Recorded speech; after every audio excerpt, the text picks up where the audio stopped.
Could you please tell me a little bit about yourself, who you are, what do you do, and kind of how you got into the realm of topics that you are in? So I've actually got kind of pretty good at giving this little spiel in a short amount of time here. So bottom line is that growing up since I was about 5, I've been doing martial arts, and it gave me a much more in-depth awareness of my body than most people actually have.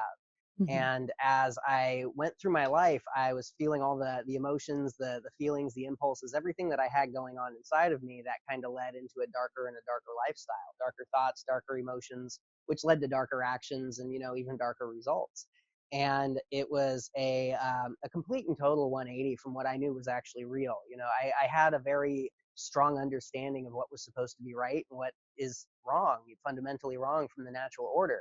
And I still went with all the programming, and I just went into a place to where it got so dark and so heavy that if I didn't figure a way out, I was actually going to kill myself. And it was really, really incredibly tough and incredibly hard for me to recognize all of this and everything that was going on. I didn't know who I was. I didn't know what I was passionate about. And it all culminated actually the day of December 21st, 2012. And all of that madness, it got to the point to where there was a little incident. I had this crystal that I carried around with me in my pocket. It was a little pocket stone. I like to rub on it, and it just stopped vibrating. And I never knew it was vibrating to begin with. I never knew what the resonance was. And once it was gone, it was very obvious that it was missing. And I was like, oh my God, there is something to this day. Oh, the world is ending. And I just Mhm. lost it. And I completely descended into just hopelessness, sadness, and all kinds of crazy stuff. And what was really interesting in this time here when all that was going on is I could feel almost like I was getting heavier, and I was just sinking down into this pit, and it just felt like this black pit around me. Mhm. And in my lowest of low times, when I felt more suicidal and more anguished and sadder than anything, I could feel things like running around with glee up above me. And I had no frame of reference for what this was. I had no understanding, but it was the craziest thing, because once I recognized it, I was like, oh wow, I'm creating this pit that I'm inside of. Eric, you're making this darkness. Turn on the light, stupid. And it was all of a sudden, it was a simple choice. Wait, you don't have to feel these things? Like, this is something that I can, step in and say, hey, I don't enjoy this. And so it started going from one thing to the next, to the next, to the next. And I was in such a dense, heavy, energetic place that when I started to get out of that, I could feel very physical shifts. And again, being in the martial arts and knowing my body, I could feel this in a way that I could almost document what was happening as I was going through it. And long story short, I felt like I was losing weight, even though my physical weight wasn't shifting. I felt like I was getting lighter, more buoyant. My emotional state started to shift into a much more healthy, stabilized, satisfied, content state. And my body started to feel good. And so as I kept on doing this more and more and realizing that, when I start thinking about these hate fests, or, these moments in time where I would be thinking about something from the past and just dwelling on it, just so angry at the people, the places, whatever was involved with it, I would notice that my body would start hurting like very soon Mhm. afterwards. I would start getting tense. I'd start getting tight. My shoulders would hurt. My neck would hurt. And I've got like old martial arts injuries, old broken bones and neurological damage from spinal injuries and stuff like that. And so what ended up happening was I ended up trying to reverse engineer this as I was going through massage college and getting my way to help people out around me to really kind of reflect the healing that I was going through. I wanted to help other people experience and feel the same relief that I was experiencing. And this kept on going. Everything started building, and I started doing yoga. I started doing Qigong, things that they say build up the resonance inside of the body. And I knew that it was doing something. I could feel movement, I could feel shifting, but I didn't have the understanding that I do now. And pretty much I was just doing yoga, and I was concentrating really hard inside of the body, and I was tapping into joyful emotions, love emotions, really exciting things that I would connect with my daughter with. She was like 9 months old at the time. And, we do like little daddy daughter things. I'd throw up her in the air, and she just absolutely loved the music that she was listening to, laugh hysterically. And I just embody those emotions, and I'd start to spread them. I'd feel them, and I'd try to shine them out to the world around me. And it just kept on going further and further and further. And I went through the series of activations that started when I heard about something called chakra removal. And my immediate gut reaction to chakra removal was that is asinine. There's no way that this is actually a thing. You can't remove your chakras. They're part of your endocrine centers. If you remove your endocrine centers, you're going to die. Stupid. And it stuck. It wouldn't go away. And so for about a 6-month period, I just always had this chakra removal type of a vibe that I would just always kind of go back to it. I would think about it. And it was one of those things that it just got to the point where I was like, okay, I have to start looking into this. I have to, I need to find some evidence so I can say how stupid this is with proof. And I started going into it, and it was actually an article called The Secret of the Chakras. And it was on a website, I believe, called Indigo Adult. And this article, it blew everything wide open for me because it started to let me know, hey, what you're feeling here, this energy, this light that you're creating inside of your body, this visible light is a tiny, tiny, tiny perspective of the entire electromagnetic ocean of what is out there available in the energetic resonance. And that aha moment was like, oh my goodness, I have to integrate the light. I have to, so what do we do? What do we do? And I started using light energy, like white light. You know, because the red, orange, yellow, green, blue, indigo, violet, when you put them all together, it becomes white. And so I was using that. It was really effective. It was really strong. I was feeling very powerful movements inside of my body. And then one day when I was out sun gazing, I was like, why don't I use this golden sunlight? Like I always feel just such a deep connection to that. Why don't I try that? And so I took a big breath and I lit myself up with this golden light. And that is when everything started to shift. And so I went through a process of about maybe a month and a half to 2 months where I was cleaning out all of the color out of my body, and I would embody every single color. So it started off with me feeling the red, and then I'd feel the red and turn everything to red. I'd feel the orange, turn everything to orange. Feel the yellow, turn everything to yellow. Feel the green, so on and so forth. And How it long was this process when you it was held about each maybe a month color? and a half to 2 months or so. Okay. And but this was all me, you know, banging around in the dark trying to figure it out. I've got a much more streamlined process that I'm working on right now for people to go through once I get it all put together. But I keep on learning new things, and it's like, well, that has to go into it too. So, you know, I've been working on this for a while now. But anyways, so the process was I got malleable. Instead of being stuck inside of one resonance in the area, I got to the point to where I could flash through all of them. And so I would do this strobing thing where I would turn my body into like, you know, a red, orange, yellow, green, blue, indigo, violet flashing strobe Right. light. And that ended up opening up a space inside of the endocrine centers or the chakra centers to where there was almost like a ball of glass that I could shine any light color I wanted inside of that. And so once those actually started to grow and to turn into something that I could feel, they were hundreds of times stronger already than my other energy centers. Once I could do that, it was almost like I could turn on a sunlight inside of that center, and it would explode out with every single color and all the other frequencies that are inside of sunlight as well. And I would feel those effects inside of my body. And it got to the point to where I was pushing and pushing and pushing because, you know, if I'm using this energy, why do I still have these colors inside of my body? I have to turn everything into this energy. And oh, what day was that? I actually just looked this up the other day. It was right. There was a very specific day that I had a presentation in my massage school. No, not December. It was February 19th, 2014. And so it was February 18th, 2014, the night before at about 9:30 at night, when I did this meditation to where I felt everything that I thought was the whole, the enormity of it. And I realized that it was like if you took a balloon and you pulled out a little piece and then you twisted it, it's still part of the balloon, but that air is isolated from the rest of it. And that's what it felt like being trapped inside of the visible light. And so as soon as I placed all my energy centers on top of the sunlight and I dissolved them, it was almost like that balloon dissolved in the whole entire thing. It connected in, and then the whole entire thing rushed into me. And I had this explosion inside of my chest that to this day, I've never experienced anything like it. It was like there was a sun that literally turned on, and it got so uncomfortably hot, my chin started to burn. And I had just heat and light and just so much moving through me. And there was this ancient stretching. It felt like muscles that have never been moved before. Just, oh, finally. And I was just like, what on earth is this? And You've I'm activated barely hanging something. on. Oh, totally activated. And I'm just barely holding on because the amount of energy is like thousands of times more powerful than anything I've ever felt before. And all this is going on. It's one of the most euphoric, amazing feelings I've ever had inside of my body before. And yet at the same time, I've got some very, very odd things that are happening inside of me. Namely, right here in my right temple, there was this clicking sensation and then a sliding all the way into the back of my head. And it took maybe about, I'd say 7, 8, 9 seconds, something like that, to slide all the way back. But in that slide, I had a major comprehension, awareness, kind of an activation epiphany. So it started off with this feeling. It clicked and then it started to slide. And the further and further back it got, the more painful it got, until once it was back here in the back of my gallbladder meridian, right where it connects into the back of the skull, it felt like a red hot iron being pounded into the back of my head. And at the same time, my own internal voice, like when we think, oh, I've got to go to the store, I've got to do this, I've got to do that. That voice that you hear inside of your head, that's what I was hearing starting to jabber away incontrollably. I mean, it was just blah, blah, blah, blah, blah, blah, blah, blah, blah.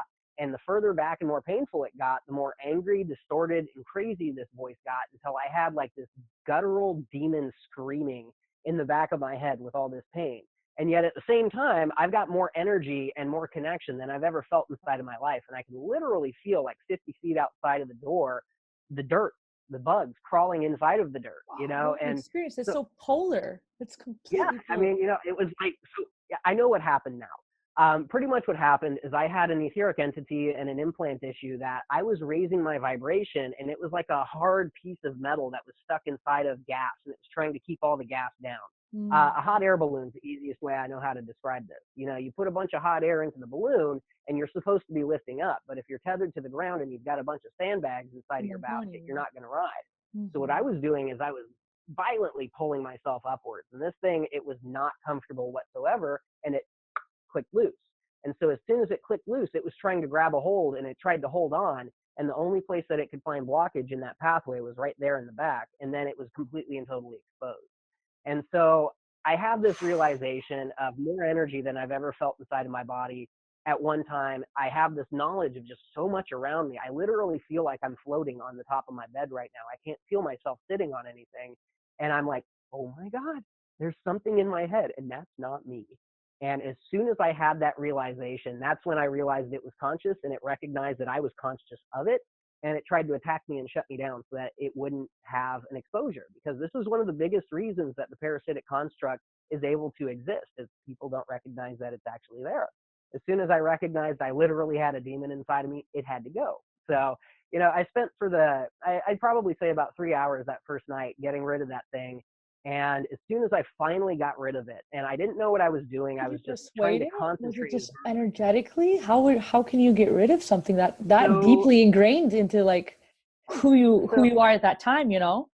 Well, you got to think about this for a second here. These are etheric entities. They don't have a corporeal body, and this is Mm-hmm. exactly why they are able to hide from us, because we only see with our corporeal eyes until you start activating the energy. And so what I was doing is I was raising my vibratory resonance inside of my nervous system so much that the bioelectricity started to actually polarize the blood and the iron inside, or excuse me, the water and the iron inside of my blood. And it started to actually move resonances through my body, creating flows and toroidal fields that turned on these energy centers into suns. Yeah. And as that turned on, all of a sudden you've got this thing that absolutely needs darkness in order to survive. It was inside of a very bright environment. It's got no choice but to feel it. It gets Mm-hmm. exposed. And since it's such a heavy vibration, it's like metal dragging down, and everything just shot up to like a 4 or 5,000 foot mark, and Mm-hmm. it just becomes obvious. It's not that it wasn't there beforehand. It's just that now there's no way to say that it's not there. So Mm-hmm. and so that happened, and it was really interesting once I cleaned it out. But as soon as I did, I realized not only is my head completely and totally silent, like I've got no noise in there whatsoever, my body feels better than it ever has, except for these three spots. I had one in my heart, one in my solar plexus, and one in my lower abdomen in my kidney area.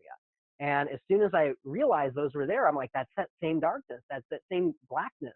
And I Mm-hmm. cleaned it out, and I turned it into sunlight. And then all of a sudden I felt like I was floating off of the ground. I did not have weight. I felt like my bones were completely and totally hollow. I had no flesh whatsoever. And I was just an Eric balloon that was radiating light outward. Martial arts injuries, like I'd been kicked so hard in my ribs right here that it broke my spine and blew the ribs out on the other side. And about maybe every 2 or 3 times a month, I would have it would seize up on me, and it would feel like I was getting stabbed every time I would try to take a breath. And so it was actually really painful fairly often. I'd have to deal with this fairly often. and it didn't hurt at all. I'd always have tension. I'd always have problems with my neck, my shoulders, stuff like that. Everything felt phenomenal. And that right there, that was one of the biggest eye-opening moments I've ever had in my life. And I thought I was crazy. It took like working on 30 people, seeing these dark things inside of them, pulling them out and listening to their feedback before I was like, okay, well, maybe I don't belong in the nut house. And I've just been doing it ever since. I've been decoding these energy systems, seeing where it gets blocked off, actively cleaning it out, activating it, and it literally turns on supernatural abilities. And this is what I teach people how to do. Oh, that is so incredible. That is amazing. Thank you so much for sharing that. Wow. I have Yeah, so no, many questions. There's so it's many questions. definitely been a fun ride. Yeah, shoot, these questions are the best. I absolutely love this level right here. Yeah. Okay. Okay. So let's just start from the idea that, okay, there are entities implanted within us. We Hmm. have to have given them permission to be there in the first place. Yes and no. Yes and no. Can it be like a soul So contract thing? How would they have gotten there? So one of the biggest things that I'm actually seeing coming up with my work right now is genetic history, ancestral karma. Mhm. And the only way I know how to describe this, because when I actually see karma, it's not a natural system. It looks like cancer. It's like if we're looking Mhm. at the warp and the weft of all the lifetimes as they come together and they pass through and all the experience and the knowledge pulls together, it's almost like a cancerous growth on the bottom side that is echoing the damage from one lifetime to another. And instead Mhm. of having the wisdom and the experience of it, you have nothing but the symptoms and the trauma, and you The have to pay for trauma of it. that. And so that right there, it's one of those things that when I look at that, it's almost like there has been a buildup of something that until it's cleaned out, it's always there. And until it's cleaned out, it can get passed down from father to son, from father to daughter, from mother to son, from Mhm. mother to daughter, Endlessly. and endlessly. And this is where, in the Bible, they talk about the sins of the father becoming the sins of the son. These are those genetic programs that we're talking about. And one of the biggest ones that I'm actually running into right now is actually sexual trauma in, geez, what's the longest one? I think it's about 40 generations back that we track that down to. And this, what happened here, and what's crazy is this woman actually, she was murdered in the whole entire thing that happened here, but she didn't have children, and it still echoed down through the DNA because she had a brother and she had a sister, and they had children, and they all share the same exact And the DNA, cycle still keeps on going. and the cycle keeps on continuing. And so this is why you can have like the family curse, or the Mhm. family luck, or whatever that might be. It's nothing more than the body language underneath the words, the feeling of those programs that we never talk to our parents about, but we see their behavior, we see the way that they act, we feel the energy, and we do one of two things. We either embody it and we replicate it, or we rebel and we do the exact opposite. And so that's how they flip flop through the generations. And so this is one of the biggest things that I've actually been seeing coming through. And like that sexual trauma, it wasn't just something that she experienced. The people that did that to her, they were in a very energetically open state when all of this happened. And the trauma that they created fed back, and it looped all the way through their own genetics. And there were actually descendants of both sides of this, the victim and the perpetrators, who ended up commingling together, creating an incredibly codependent, violent relationship. And it started echoing back in sexual promiscuity, sexual deviancy, all kinds of different things that as soon as we went back into this moment, into this place, and we cleared it out and we gave the healing and the forgiveness for both sides of this atrocity that was needed, all of a sudden this guy had so many of these issues that were plaguing him from time immemorial just disappear, absolutely disappear. Because Just what right there on happened the was spot. the energy is passed down. It's literally passed Mhm. down. We feel it, and then we create our own traumas because that resonance that we embody is drawing that into us. We Mhm. feedback It's loop it through attracting it to ourselves. you. We Yeah. make it stronger, and we pass it down. And so it flips all the way down.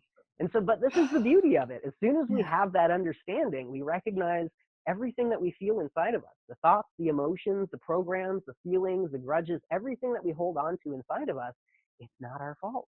We're experiencing a system that we just stepped into. And this Mhm. system, it creates emotions that are very dense, very low vibratory, and etheric implants and entities, that is their food. And so if we go in and Mhm. we clean out the reason for the creation of their food, then we're kind of knocking off the ability for them to even go in to begin with. And it's not that they need permission. It's like a moth drawn to the flame. The moth doesn't need the permission of the flame to be drawn to it. It Mm-hmm. just needs the flame to be there, and that way it gets locked and it fixates onto it, and then it goes towards it. And it's the same thing with these guys. They're like sharks. If you drop a half-cut fish in front of them, they're going to bite it. That's all there is to it. Wow. Wow, that is very intense. Yeah. So basically, once someone can realize that there is some kind of trauma, whether it's their own or that they've like taken it from their parents or lineage, lines of lineage, once they have the realization, then they can go to someone like you, or just can someone clear it themselves, do you think, or that Yep. has to be done by a Yeah. Oh, specialist? without a doubt. It's actually a really easy process. Mm, It's a lot easier once you understand the body language and you know what these energies are inside of you that I'm mm, talking about, and you can move them at will. But either way, the bottom line is this. When you start feeling something that you don't enjoy, you can't just let it do its thing. You have to bring your attention to it. And so mm, if it's a habit that you have, an addiction or something along those lines, you have to look at this and say, okay, if I don't fundamentally enjoy this, why am I continuing this pattern here? mhm, And so you have to really study it. You go into it and it starts to always bring up an emotion. Now, whatever that emotion might be, it doesn't matter, because as long as you can recognize you don't enjoy it, you can go in and feel that emotion so intensely that it becomes too big for the place that it's stuck inside of. Once you can do that, you can put a smile on your face and literally start bringing a smile into that area where it's stuck with that clogged up emotion. And the mhm. body recognizes the intention of what you're trying to do. And Kind since of you're heal not trying yourself. to speak, you're not trying to hope, you're not trying to wish or talk to the body, you're doing it. And so the Mhm, body recognizes that instinctive language and it says, oh, you don't want that stuck there. No problem. I got that, buddy. And then it gets rid of it and it turns it into what you want it to be. Now, once you can do that, when you feel the gravity dropping out of you, this heaviness dropping out of you, as soon as you feel that, feel your father behind you to your right, your mother behind you to the left, and recognize all those crazy feelings inside of you are a product of the crazy feelings that were passed down to them too. And feel the weight mhm. start dropping out of them, start feeling them get bright. And you'll literally be able to see the whole entire crowd going all the way back. And you are the point of the pyramid right at the very tip, and there are millions of people back behind you. And there's plenty of common ancestors. Like, doing this work right here, it actually affects way, way more people than you would actually believe. And it's not just you and your line that you help to clean out. It is Mhm. the entire genetics of the human history that is echoing just some really, really rotten stuff through the surface that's all coming up right now. Yeah, and now's the time to clear it. I don't think there's ever been a Mm-hmm. better time, especially with how many Now is people the are time. waking up now. It's just Mm-hmm. incredible. Like if I look even 5 years ago, like in my personal experience, it was a lot harder to find people who were awake and even open to talking about this kind of stuff. And then Mm-hmm. now it's like it's much more common. At least people are Oh more yeah. open to talking about these kind of things. Maybe they don't understand it Oh yeah. entirely, but it's all the process, you know? Like you just got to start and be aware with it. Yeah, everybody's got a paranormal story. Everybody's got a Mhm. story that doesn't make sense to them. Everybody's got a dream that predicted the future, or a deja vu that they understood what was going to happen. Everybody does. And it's just that, when we keep on pounding these round pegs into these square holes that we call, public education, what ends up happening is that people end up stopping, they lose the ability to think for themselves. They lose the I mean, ability that's the to whole point of connect the in and feel. educational system. Hmm. They don't want you to think, but They call it growing up. It's nothing more yeah. than losing your inner child. And that right there is a powerful, powerful energy. And, Mhm. don't get me wrong. I'm not saying that we need to go run around and play all the time. Like, there's a lot of work to be done, but we can have a very strong work ethic while we're having a good time about it. So, I completely agree. Completely agree. You mentioned earlier that you started doing, so you have a background in martial arts, mhm, and then you mentioned Qigong. Could mhm. you expand more about Qigong? And you said the blood goes into like a toroidal field within you. Could you Okay. So explain the that? Qigong, yes, I definitely can. So Yeah. we understand that the nervous system operates off of electricity. We have an electric charge in the body. This is something we scientifically understand. This is how we can hook up like an EKG, an electrocardiogram, to the heart, Mhm. because then we can see the electrical impulses that make the heart pump. It's all electric. It's all voltage. It's all Mhm. current and flow. And what happens is that when we're stuck inside of the words, we suddenly lose the ability to increase sensation, because then we're just thinking about sensation. And instead of experiencing sensation, we are thinking about it. Just like when I tell you to take a deep breath, you have to say, oh, deep breath, and instead of having the breath be a tool to explore a completely different sensation, it's something that you have to consciously go in and connect into. So when we understand how to start bypassing the words that are on the surface and start going into the body language underneath that the body actually communicates with, we have to start recognizing that there's different ways to speak inside of the body in order to do that. One of the easiest ways to increase the bioelectric flow is simply through focus. Now, this isn't focus like I'm concentrating as hard as I can. You know, it's focus like sensation inside the body. Like if you take a deep breath and you feel your skin actually slide underneath the clothes and the muscles move underneath the skin, that right there is something that as soon as you turn your attention to it, it becomes stronger. It becomes more obvious. Well, you know, we have body language commands, things to where we turn that sensation up stronger and stronger and stronger until we start creating a tingling sensation or like a goosebump type of a sensation. This is literally increasing the bioelectric flow in the area and to the point to where the iron and the water inside of the blood polarizes and activates. Once you have these magnetic fields that are in the blood, because blood is synonymous with qi, qi is synonymous with blood, you can move them consciously anywhere. And so one of the easiest ways I know how to do that is follow breath through the body. And so if you take a deep breath through your nose, you can actually start turning up that volume dial and feel that sensation go all the way down into the very bottoms of your lungs. And once you have connection to that sensation, you can move that sensation anywhere in the body. So I can take a deep breath and I can move all that wind down into my foot. And on the exhale, I can feel anything heavy start to drain down into the gravity of the earth. That is one of the easiest ways to start opening up this bioelectric flow right there. Because again, your nervous system, it is a fiber optic a fiber optic open system that you can use to perceive and direct energy. It's not just a receptor, it's a broadcaster, it's a transceiver. It's something that allows you to say, that energy right there feels like that. I can replicate this because now I'm familiar with it. And once you start moving in on that level, it all becomes a system of concentration and practice. It starts being hard in the beginning. It's like a little tiny flow. It's something that you don't have a very good connection to, but the more you practice, the stronger it gets. Now, Qigong is hands down one of the most amazing things you can actually do for the physical body with the energy, because it's a melding of physical movement, mental movement, and energetic movement. It gets the mind, the the body, trifecta. and the spirit. Exactly. Yeah. And what you do, like say for instance, lifting the sky, this is one of my favorites. You put your hands like this straight down below you. And what you do is you inhale and you lift up physically, and you exhale and you bring everything down to the side. Now that's a physical movement, but what you do energetically is you pretend like you have a flow from the tailbone all the way up to the top of the head. And when you inhale, you move that into the head, and on the exhale, you flush down a massive golden pillar of light that pushes through you into the earth. And what this does is it moves the energy up through the microcosmic orbit. It opens up your spinal column. It causes the vagus nerve to let go of trauma.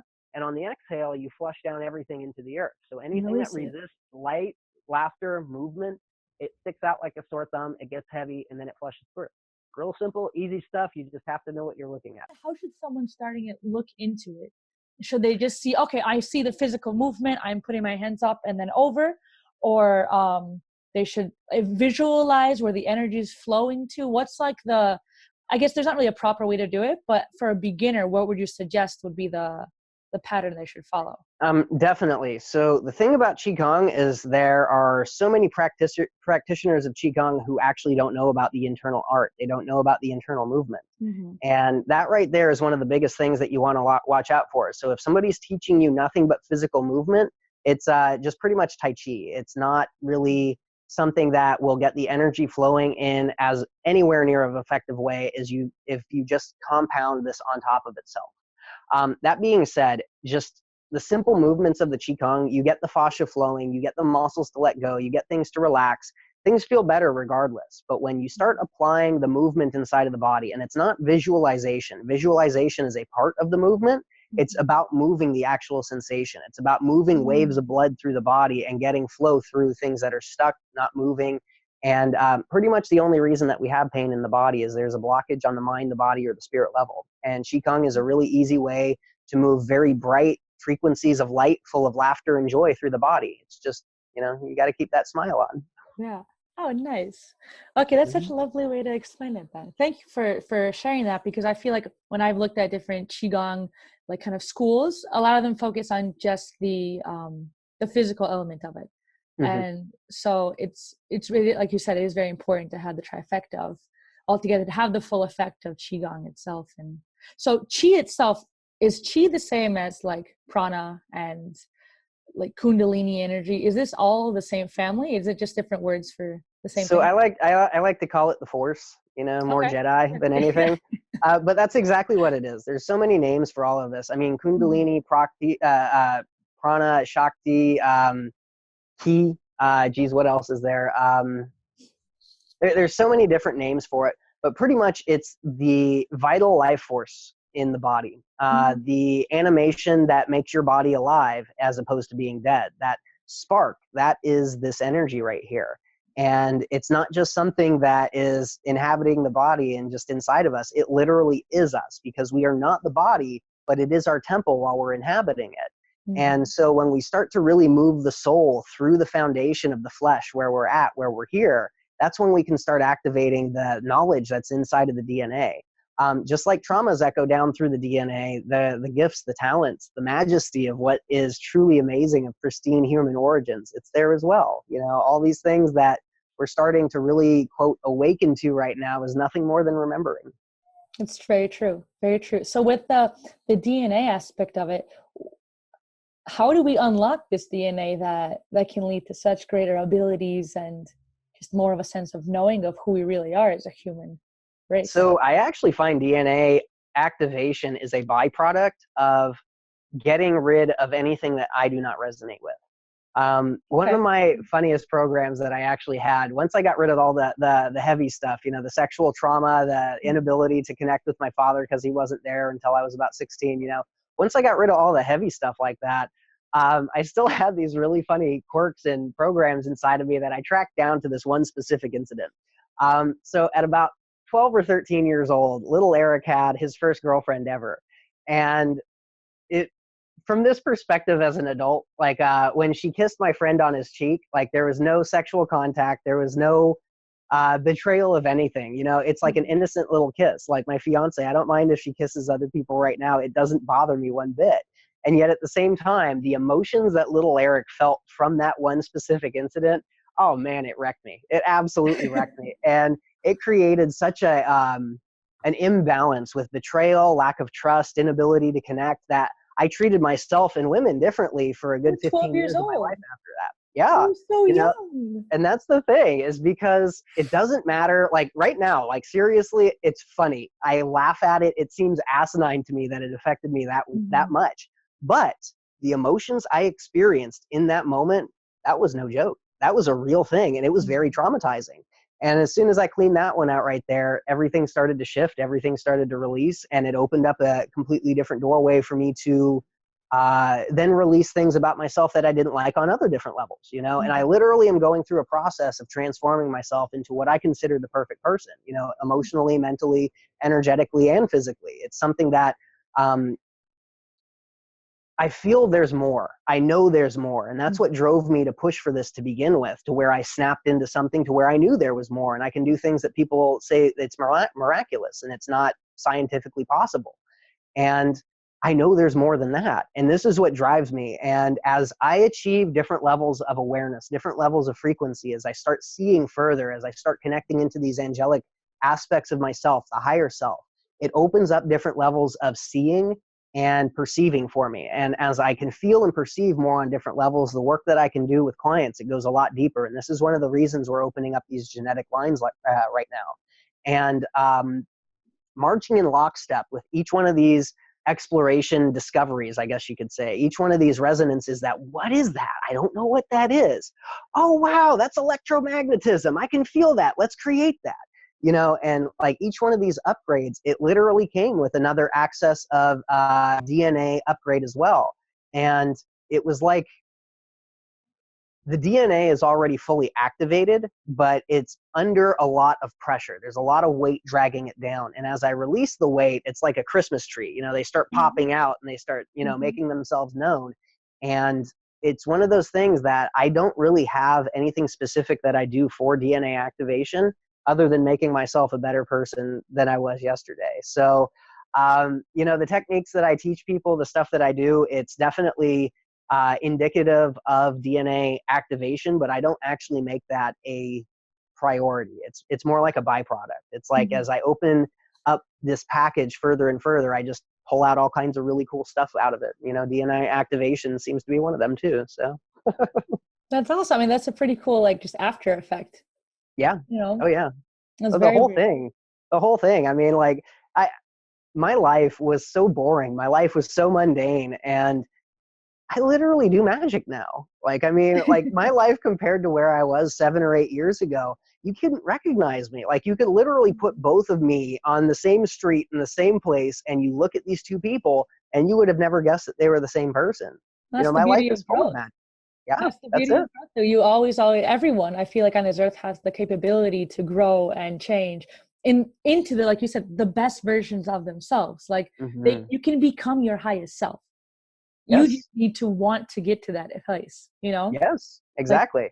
it's You know, thank beautiful you that there's an actually. opportunity. Thank you for bringing that up, actually, because I have a whole bunch of people, you know, who are you? Who are your past lives?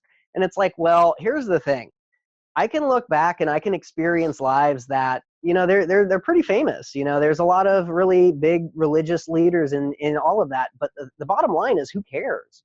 What am I doing in this life right now to make Mhm. myself worthy of that name? I'm never going to ever claim something like that. You know, it's Mhm. Eric. This is who I am.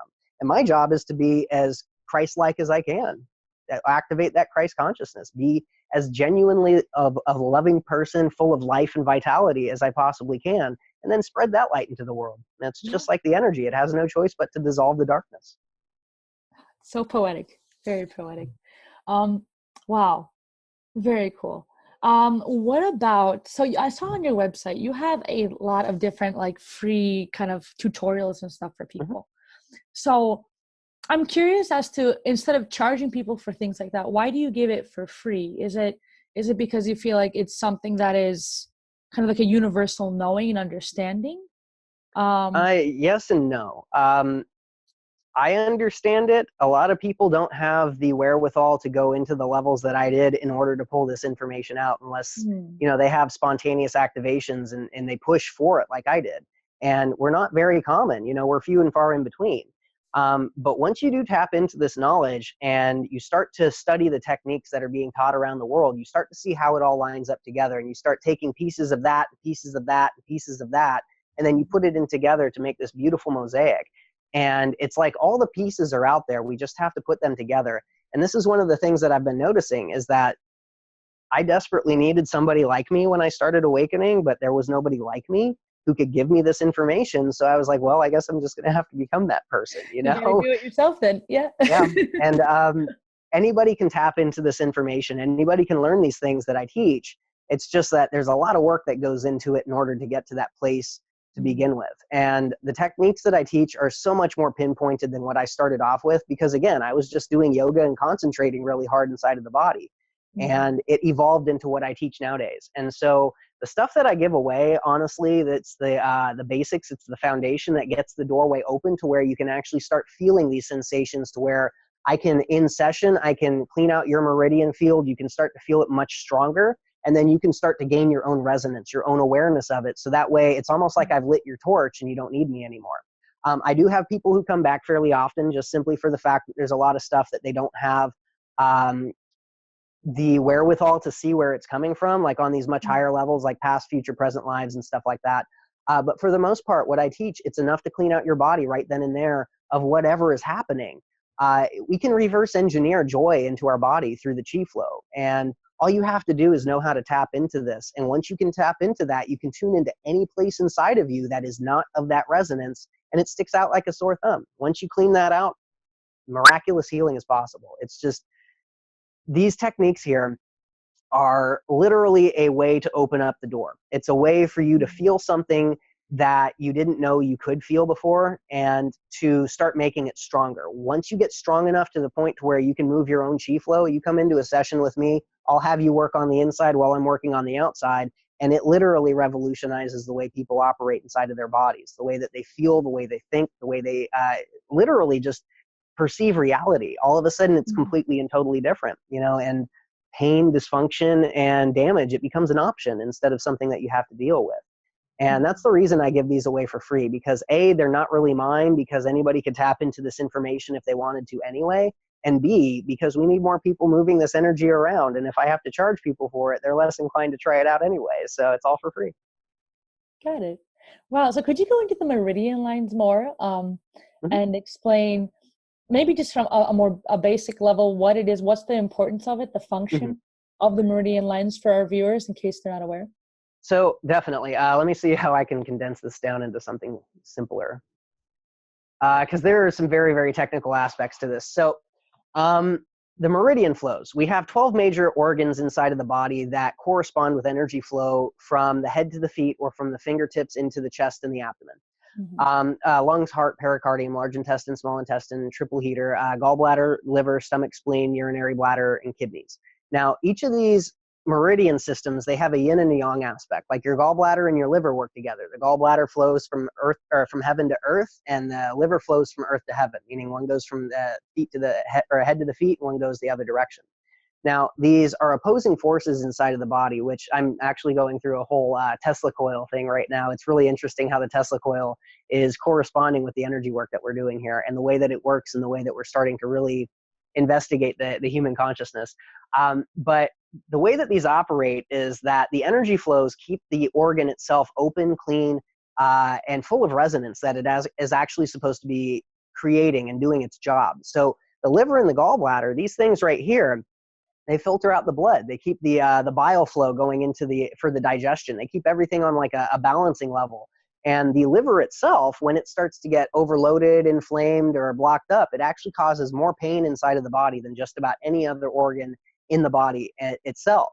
And so when we start looking at that, it's getting blocked up, it's getting clogged, meaning that there is either blockage on the way out or blockage on the way in, meaning it's either filling up and there's no way for it to get out, so it's swelling, or it's not getting anything in at all. And so it's not getting the bioelectric flow it needs, it's not getting the blood flow, the nutrients, all that level right there.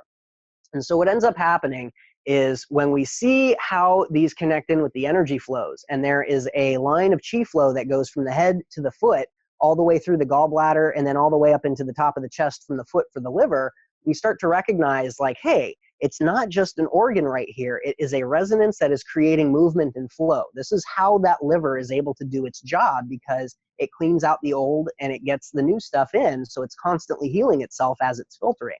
If it gets blocked up, if there's Qi flow that causes a damage in the area that blocks it up, you'll end up having physical damage from it later on.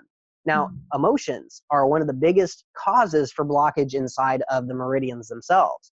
And the gallbladder and the liver actually deal more with frustration and anger than just about anything else. And so you'll actually notice that really angry people actually have a lot of pain in their bodies simply because their livers are inflamed and it's keeping that resonance trapped inside of there, and they can't ever release it. This causes an imbalance in the rest of the body that it'll affect the intestines, it'll infect further up into the lungs, the heart, all of these different things, you know? Exactly. Once something shuts down, it's like a system where everything is supposed to be flowing smoothly, and all of a sudden you got something in the way, you know, and everything has to reverse its way around it, and it causes damage, it causes blockage, blah, blah, blah, blah, blah. So what we do is we go in and we see where the pain is, where the dysfunction is, or where the emotional damage is, and then we start to correlate it to the meridian that's coming from. Once we can do that, the bladder, the kidneys, those deal with fear, the heart and the small intestine, that's a joy generator, the lungs and the large intestine, those are grief generators, so on and so forth. And once you start pinpointing it back to where it goes, you can actually take a very bright, clean, energetic, emotional energy, say for instance, I inhale into my hands, I create a ball of light, and I put smile and joy energy inside of it. That right there, if I go and I move that through something, anything that's dark or anything that's angry or serious, it's going to stick out like a sore thumb. It's going to make the area tense, it's going to get tight, there's going to be a lack of blockage or a lack of flow through the area, and it's going to feel blocked. What we do is then we start drilling through those areas and we start forcing what we want into the area. And instead of trying to cover things with love and light, we drill through the hardness that it created, and then we go into the core of why it's there, and we tell it what we want it to be, which is, you know, open, clean, joyful, happy. And as soon as we do that, things start to open up, these meridians start to flow cleanly, and then you just get this amazing blood flow through the body to where you can literally take your consciousness and feel inside of the fingertip. You know, you can feel the blood flow moving behind the finger, or you can take your awareness down to the left side of the right heel and feel the blood flow pumping through those veins right there. And it's just It's Wow. really amazing what starts to happen with the body. I mean, you just turn one thing on and then another thing turns on and you're just like, whoa, where does this end? I don't care. I'm going to I find don't out. think it ever does. It just keeps on going and going. I think once we finally graduate 3D reality, we snap into the Mhm. light body. Once we snap into the light body, there's a whole entire world of physics that we have no idea about that we have to go and start exploring anyway. So, we Mhm. might look at that as the great end all, but I think that's just a massive beginning as well. So, I think you so. know, Have they, you heard of the Merkaba and how, have you heard of what a Merkaba is and Mhm. how it translates into like light body vehicle? I mean, So, our essence is that. That is our yeah. origination, right? And from there, we have these physical 3D forms, but Mhm. it's so temporary. This is just, So it's really interesting that you talk about the Merkaba because as a martial artist, as a fighter, I have a very masculine type of an energy, but it's really, really funny because I don't use anything except for soft, gentle flows with the energy and round suns that radiate out in every direction. And so mm, I've tried to use the Merkaba multiple times. I can't make my energy snap into angles like that. It opens, it flows, and anytime I try to pinch it down and make it snap into an angle, it just does not have anything to do with it whatsoever. And I can't do it. I can't use it. mm, I know people who use the Merkaba very frequently and often, and they have phenomenal success with it. But it's one of those things. Like I really think that there is multiple types of human on the planet right now. I don't think that there is just one cut and dry, pasted type of energy body for humanity. I think we all have different skills, awarenesses, and this is why some people can't visualize. This is why some people can't mm, feel. And we have to start finding where the strengths are, where you're good at what you're doing, and then make that stronger so that you can supplement for where you're weak at. And mm. I use suns. I use brilliant golden suns that go out, and I can create the same types of fields that Merkabas make, but I can't make it angle. Like, it just doesn't No, work for me. I completely understand, but I feel like the essence of what you're trying to do is still the same. It It's doesn't, the the same shape of exact it, thing. It's the intention. It's the it's the language of light. intention behind it Mhm. that's truly, and the intention and the emotion and feeling behind it, that's what creates it in the first place. Exactly. That's Mhm. that body language. That's that language of light. That's exactly what I teach people to interpret, to feel, and then to bring that into the conscious thinking mind. Ah, it's so cool. It's very, very cool. Oh Right? my goodness. I love what I do. Yeah, I mean, I could tell your smiles, and I mean, I'd be happy to do that too. That's amazing. So what would you say would be something that, uh, let's say some the people already have like a general way of meditating. Maybe it's not super deep, but they understand the concept of meditation, like clearing their thoughts and just kind of like going within on a surface level. What would you say would be like three things that someone could start doing to really Cool. help like raise their vibration? That's a really good question right here. So, Yeah. breath work, breath work, breath work, breath work. Let me demonstrate this real quick here. So, watch what happens when I take a deep breath in here.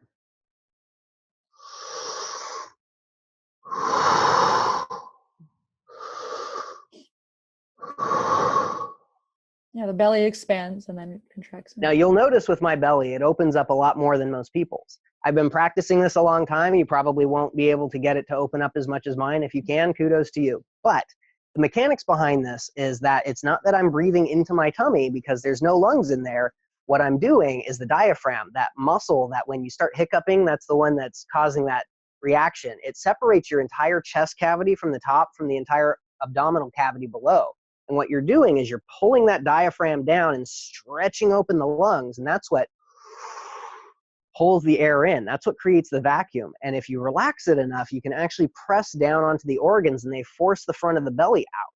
And so what happens is you put pressure into your organs and it's literally squeezing out toxicity. And then when you relax, it brings in the new stuff. It brings in the clean blood flow and it starts to actually cleanse your organs. And so simple belly breathing, just, if you start switching yourself into belly breathing instead of shallow chest breathing, it not only is it going to start triggering your fight or flight responses into rest and relaxation, you will literally add 10 to 15 years of healthy life to your lifespan.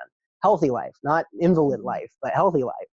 And that's without even doing the energy. With the energy work, you can start tapping into that fountain of youth energy and you can start reversing your age and whatnot. But that's more advanced stuff. But the basics right here, the belly breathing, and then a simple perspective shift.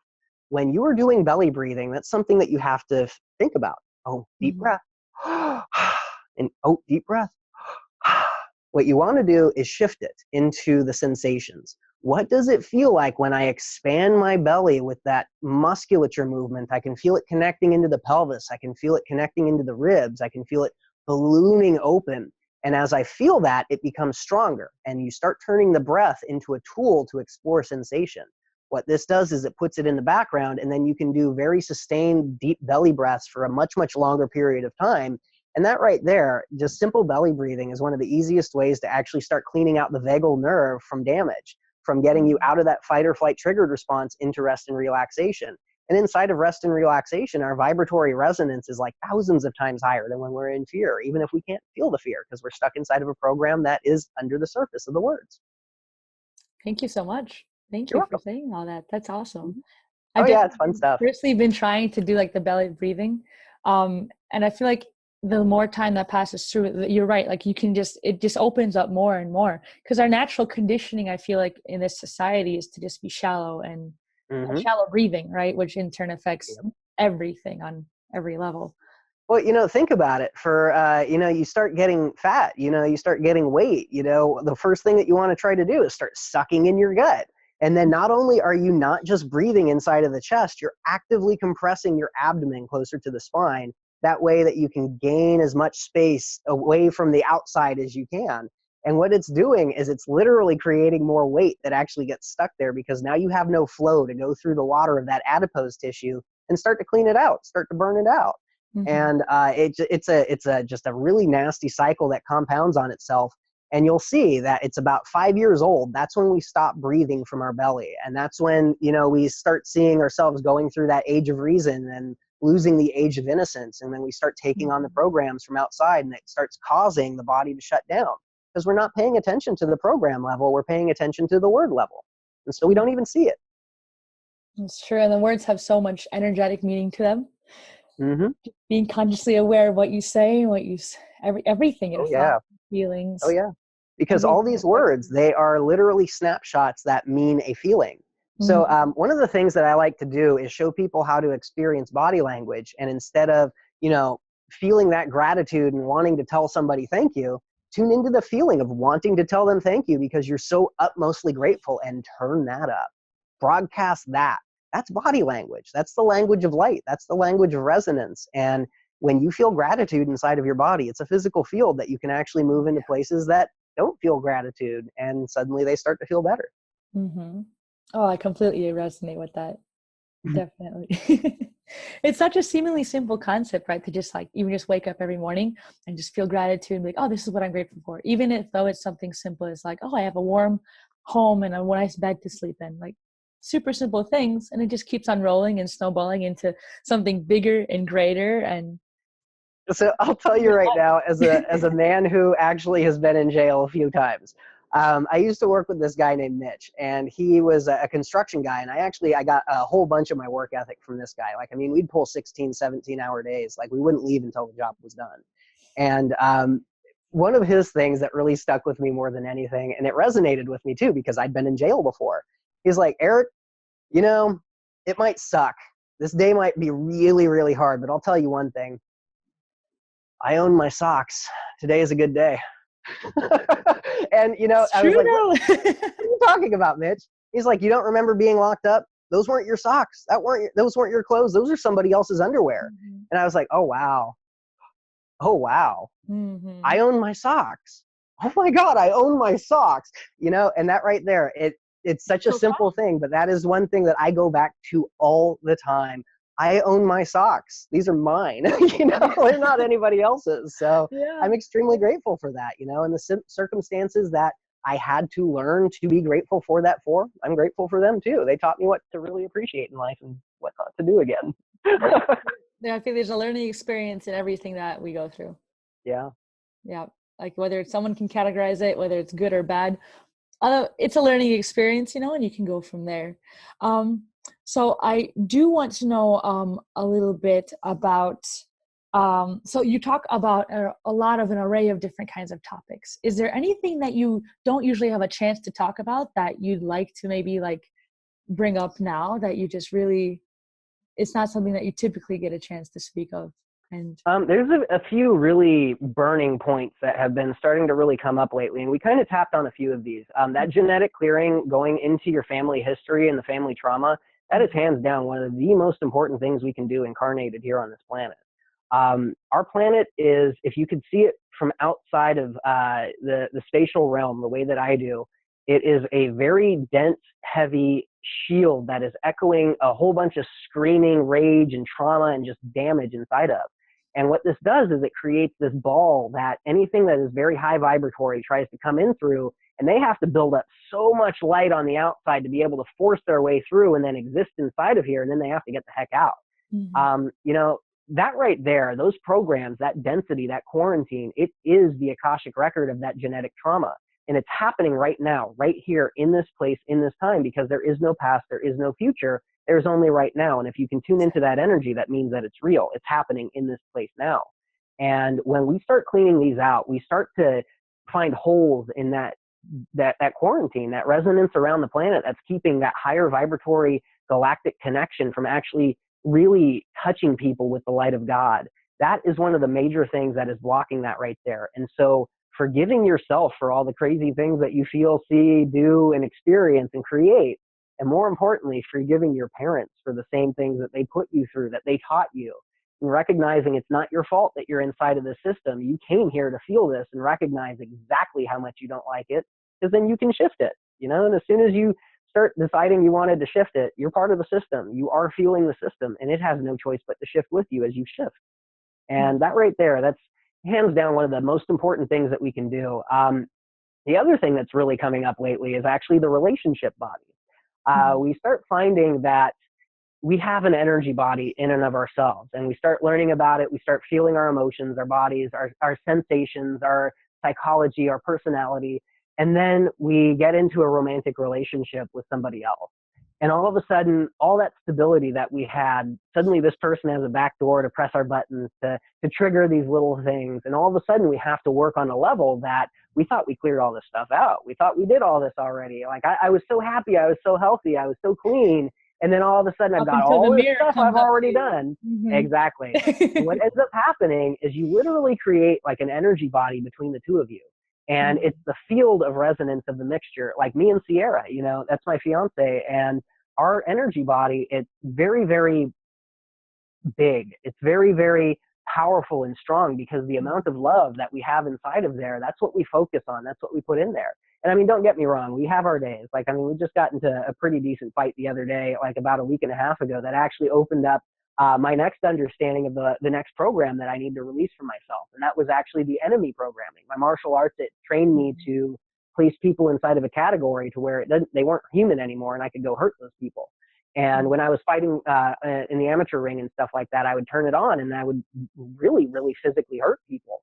And that switch, when she made me angry to the point to where I felt that switch, it was like, whoa, whoa, whoa, whoa, whoa, this doesn't matter. This is the only thing that matters. And I don't like the way this feels. What is this? And so I started cleaning that out, and I saw that enemy switch right there. And as soon as I cleaned that out, it's like our relationship body became much brighter, much stronger, and more intense. And the love that I feel for this woman, it is, it's really hard for me to quantify, because I can tell you yesterday that it felt stronger than the day before, but it's stronger today than it was yesterday. So it's one of these things that, you know, it's a constant growth. And this is something that we've been exploring this and then seeing the ramifications of this, because as we push each other, as we make each other uncomfortable, as we forge each other in the fires of our own understanding, it starts to make a much stronger foundation. That instead of just it's me where I'm strong and Sierra where she's strong, it's together. Eric and Sierra are much, much stronger than Eric or Sierra. And I'm starting, yes, exactly. And I'm starting to see this goes into multiple levels. Like, I mean, relationships with your boss, you know, with a landlord, with a brother or a sister, these all create a relationship body. And when we're isolated, when we're by ourselves, we have the opportunity to now control our reality and say, I don't prefer that. But once we have a wild card into that energy, like free will, you know, somebody else can rock the boat. Now you have to learn how to, in that moment, with grace and dignity, learn how to clean out that same level that you already had done before. But now it's coming from a much more intense level in a different direction. And even though you thought you were done with it, now you have a completely different perspective and understanding on how to move forward again, just like it did beforehand. And that right there is hands down one of the biggest things that I'm really seeing starting to come out into the fruition of my work right here. If you have your energy body and that person has their energy body and you're completely and totally separate, but 4 or 5 times a week you guys think about each other and you send spite, you send anger, you send like bad blood towards each other. What ends up happening is there's this dark connection in between you two that will literally start gathering weight and drag you down in vibrational resonance. And so cord clearing, soul shard retrieval, stuff like that. These are just hands down one of the strongest ways to not only find your sovereignty, but to then start activating and lifting up people around you, because instead of having their energy dictate what is happening to you, you can let your energy dictate to whatever comes into contact with it. And once it's strong enough, anything heavy and dark dissolves as soon as it touches it. And people have no choice but to like start feeling better, start feeling happier around you. And that right there, it's literally magic. Like there's no other word for it. It's alchemy, and we can all do it. Etheric alchemy. You just got to put in the work, though. That's the thing. It doesn't just reading about it is nice, like talking about it is nice, but going into it and truly doing the work, that's where it takes, like, I don't know if we could ever become masters of ourselves. I'm not quite sure if we can get there. I don't know your thoughts on that, but I go with my whim. Some days I'm driven to become better than I was, and other days I'm like, I don't want to do anything, and I just stay in bed all day, and just kind of lounge around on Facebook. So I mean, do have my lazy days too, but that's the thing right there, is when you recognize that you're human and you recognize that you can't be doing the same exact thing over and over and over again, you've got to give yourself some variability for that. But the real secret is the work that we put into this. It's not really even work. It's exploration on a much more fundamental level of reality than we can access inside of the body. And one of the easiest ways to start really building this up and turning it into a habit is not waiting for the motivation to do this, but starting to cultivate the willpower to do this, even if it's just 2 or 3 minutes a day.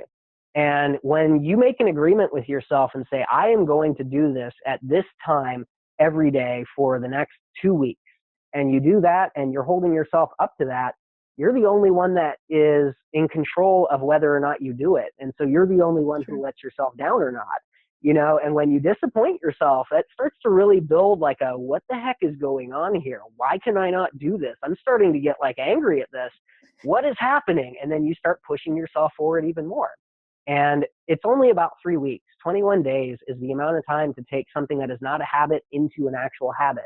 And if you force yourself through the first 3 weeks of this, if you try not to do these techniques on that 22nd day, it's going to feel really uncomfortable. You're going to feel really weird. You're going to feel blocked. You're going to know that you have so much more that you have to offer that you aren't touching.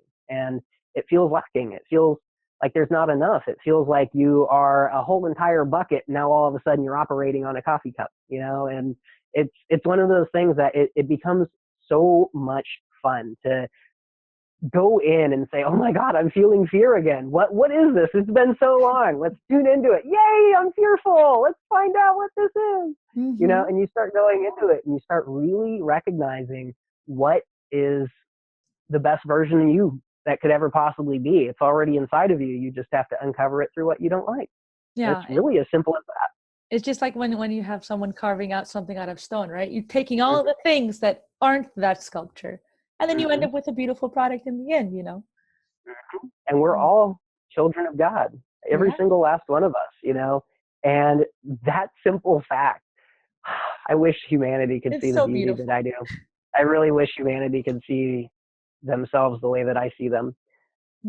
There is so much majesty. There is so much magic. There is so much true epiphany of understanding that is inside of humanity that's hidden behind these thin little dark walls, these tiny little walls, and yet they seem so big because people are standing right next to them and looking up instead of standing and looking at the big picture and seeing it's just this little tiny thing. And that's just it right here. There is an explosion of pure potential that humanity is stepping into right now. We are stepping into a place to where the program timelines that we have been operating under are starting to fall loose, and we are starting to recognize what direction we want to head, where we want to go. Mm-hmm. And that's all about that passion compass. You know, that excites me. I'm going to head towards that.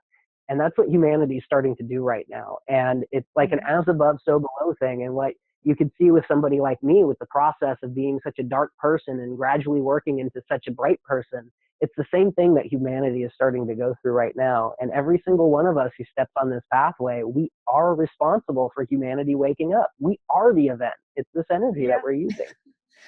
Yeah, it's just about helping others realize their own power. I think that, I mean, you just want to help empower other people, you know, because once you realize how powerful you are as an individual, and then then the further realization of knowing that there's other people also stepping into their power, then together, I mean, that's the whole raising the collective consciousness. It's the collective has to go with it. It's not an individual. I mean, it is individual, but at the same time, it's connected so deeply to every single thing on this planet. In this dimension, really. I mean, yes, it's exactly. mind-blowing.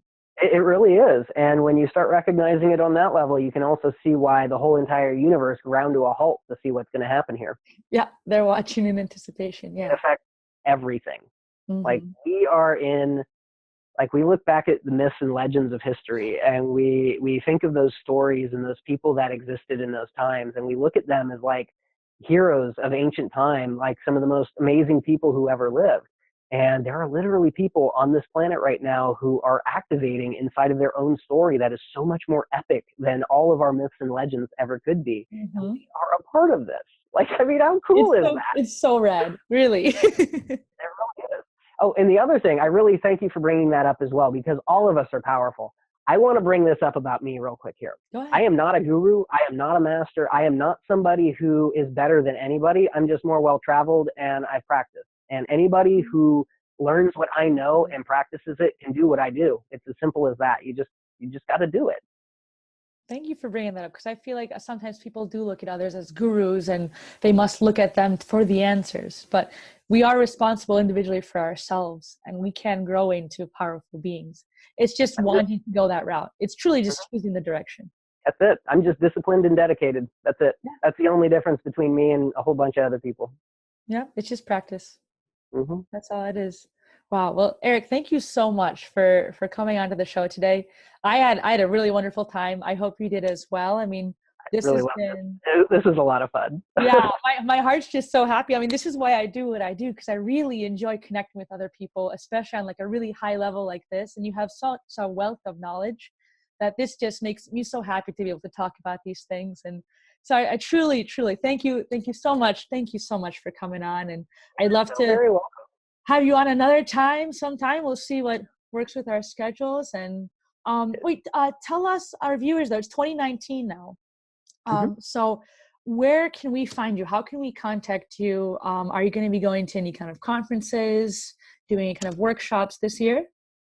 Yes, this year I've got one in March, the Cosmic Conference. I can't remember it for the life of me. So I haven't gotten it set up officially yet. I've just had somebody who reached out, but in March I will be doing one in Seattle. I actually have a retreat going on this July in Mount Shasta. It's going to be 7 full days. It's called the Golden Frequency Immersion Retreat. It's the 3rd annual one. This is going to be Squad 3 activation. Can't wait. I've also got here in about 2.5 weeks, I'm leaving from Tampa on a cruise down to Cozumel, Mexico, and it's called Waves of Light, a conscience conference at sea. And this one is going to be just so amazing. We've got a whole entire group of people that are coming specifically for this conference on the cruise ship and on the open ocean. This energy is just going to be so phenomenally amazing. I'm really excited about that. I've got a bunch of other things I can't remember off the top of my head right now. Oh, I teach classes all the time. We don't have any on the website right now, but they're under the events. And I teach foundations classes that will show you exactly what I'm talking about, how to access these awarenesses, more importantly, start to use them on yourself and then the other people in the group as well. I've got intermediate classes once you get past that, and then advanced classes too. But I don't have many of those open right now. But we're pretty much working on the foundations classes. And you can find that all on unleashingnaturalhumanity.com. And if you wanted to go to my YouTube channel, just look up Unleashing Natural Humanity on YouTube. And I've got just plenty of information on there. I've got presentations, I've got Q&As, I've got meditations, I've got techniques, all kinds of things that if you want to really make yourself better than you were yesterday and stop feeling like you do right now, all you have to do is just start applying yourself to changing it. And it's a simple concept. Once you understand it, it just works. And all you have to do is just keep doing it, and it gets stronger, and more people start to actually feel the resonance coming off of you, and they get excited by it. They're like, I want to do that too. I want to know how to do this. And then all of a sudden you've got a whole group of people who are magical beings. Yeah. Wonderful. Oh my gosh. Thank you so much for letting us know that. So definitely, I'll put a link to your site down below. I do have a question about Mount Shasta. So I've heard different things about the mountain, and I'm curious about your perspective. Because some people I've heard say that the energy isn't the same as it used to be. What is your take on that? I'm curious. Oh, no, there's no energy that's the same that it used to be. Like, even if we talked about just last week, there is so much changing in the planet right now. The Earth, when we start to look at the vibrational resonance of ourselves, and as we are a part of the Earth, we are almost like the Earth's mitochondria. Our mitochondria are what produce a lot of the energy inside of our body, a lot of the that vital life force essence, I guess you could say. And what we're doing as we activate, we're acting as mitochondria for the Earth, and the Earth's resonance is shifting as well. It's opening up a doorway that's allowing the Earth to start snapping into galactic connection, meaning that connection from source comes straight through into the planet instead of getting isolated around that quarantine there. As we do this, what ends up happening is all kinds of different things. We've got earthquakes, we've got volcanoes, we've got hurricanes, all these different types of things that are starting to ramp up. And pretty much what it's doing is the Earth is trying to clean itself. It's like a dog that woke up from a nap and it's recognizing it's got stuff on it and it's trying to shake it off. And that right there is kind of the similar thing to what the Earth is going through. But Mount Shasta in particular, there are 7 different mountains around the world that correspond with different resonances of emotions. A lot of people try to say that they're like the Earth chakras. And I could definitely agree to that in some aspect, because it's almost like an acupuncture point. Like, if you look at Mount Shasta, it's just a mountain sitting by itself. And it's not that the mountain was formed by any collision of forces. It was actually that acupressure point that started pulling the energy up to create the mountain. And that's why these mountains, like Mount Fuji, Mount Kilimanjaro, they're all by themselves. They don't have anything that is supposed to have like technically formed them. They just kind of popped up there with no explanation. And what's happening as the Earth starts to activate, it's the same thing like the process I was going through in my body. My endocrine centers, my chakra centers were completely and totally changing. And what's happening is a lot of people aren't connecting into the higher vibrational energies. And so they're feeling almost like the energy is disappearing. And it's not like it's disappearing, it's that it's activating into a different form, a much more advanced and high vibratory level. And Mount Shasta, my goodness, that mountain has changed so much. So I believe it was 2014, the first year I went to Mount Shasta, and she was calling me. She was calling me for about 3 years beforehand. And when I finally went there, my whole entire life changed. You know, it was specifically Mount Shasta that I'm even able to do all of this right here, because I went to a conference and I told somebody that I could pull out alien implants and etheric implants, and they called BS. They said, you have to prove this. And so I did it, and it turns out he's an author, and he was one of the speakers at the conference, and he told everybody about it. And I ended up doing a whole bunch of work there, and it spiraled out, and it just got bigger and bigger and bigger. And it all happened because of Mount Shasta. And so I went back the next year to the next conference, and then I went back the next year to the next conference. But I actually had to create my own retreat, because there was something about the conferences that we were doing and the people who put them on the last time, they weren't doing it this time. And I was like, well, I have to go back to Mount Shasta. Like, we have to do this. This is a summertime thing. And so I went and I did it again, and we created our own retreat. And so now I just keep on going back every year, and the mountain, it feels different every year. But it's marching in lockstep with what I feel, with what I am experiencing, because it's not the deep thrum of Mount Shasta the way that I felt it the first time, where it felt almost like an electric current that passed through me. Now it's almost like a vibration that ignites the ionization inside of the air around me. And so it is a different type of an energy, but if anything, it's more powerful, even though it doesn't have direct current or movement through me now. So that's one of the reasons why I've been drawn back to the Mount Shasta, and I'm just going to keep on going there until I'm not drawn to it anymore. Yeah. No, I think that makes a lot of sense. You got to go where your energy flows and where you feel it. Yes, ma'am. Well, thank you. Again, thank you so much, Eric, for coming on the show today. Yeah, I'll definitely put the links down below so everyone can reach you and contact you, and we'll definitely be in touch. All right. Alrighty. All A lot right. of fun. Thank Thank you. you so much Yeah, for having me. no problem. I'm glad we got to do this. See you. Yeah. Bye bye.